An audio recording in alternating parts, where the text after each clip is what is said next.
Sakeliga versoek dringende ingryping by die Ditsobotla plaaslike munisipaliteit in Noordwes en die RNE sal na verwagting môre vergader oor die 2025 begroting.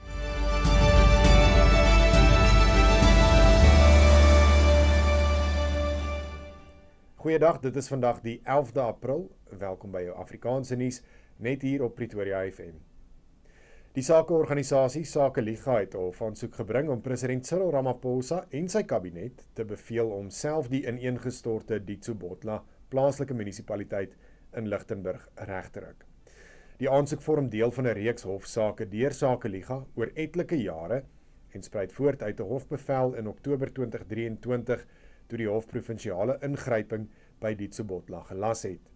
Die regs- en skakelbeampte by Sakeliga, Tiaan Alberts, sê ingevolge die grondwet is provinsiale ingryping die tweede hoogste vorm van staatsingryping by munisipale verval. Hy sê omdat die provinsiale owerheid egter misluk het in sy pogings om die munisipaliteit reg te ruk, het Sakeliga nou die hof genader om staatsingryping af te dwing. Die ANC se sekretaris-generaal Fikile Mbalula sê die party sal môre met die DA vergader om hulle verskille in die regering van nasionale eenheid uit te stryk. Hy sê hy het aan politieke partye geskryf vir deelname aan gesprekke oor die begroting en die partye het positief daarop gereageer. Mbalula sê daar word tans gekyk na die verdeling van die inkomste en gesprekke is nodig om te sorg dat almal gelukkig is met die besluite. Intussen het Paul Mashatile in sy hoedanigheid as adjunkpresident van die ANC gesê dat die party se leiers besluit het dat die regering van nasionale eenheid hersaamgestel moet word en dat dit ook môre bespreek sal word. Die Suid-Afrikaanse Onderwysersunie, die SAOI, sê hy verwerp die nalatige optrede van beide die onderwysdepartement in Limpopo as ook die departement van sport, kuns en kultuur in die provinsie. Dit kom nadat Limpopo leerlinge op busse moes slaap omdat daar nie vir hulle verblyf gereël is in Bloemfontein waar hulle aan die Suid-Afrikaanse skole atletiek kampioenskappe deelneem nie.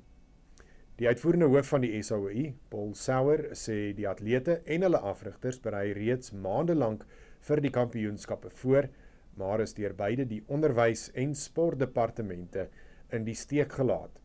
Sauer sê hulle het inligting van die SAOI se voorsitter in Limpopo ontvang dat die leerlinge ook die openingsseremonie misgeloop het omdat hulle laat was. Hy sê hierdie gebeure wys op 'n sistemiese mislukking. En die Nasionale Departement van Gesondheid wil nog 1,4 miljard rand invorder vir dringende mediese items soos beddens, matrasse en linne by openbare gesondheidsorgfasiliteite landwyd. Die minister van Gesondheid, Aaron Motsoaledi, het die media ingelig oor hoe die departement se begroting bestee sal word.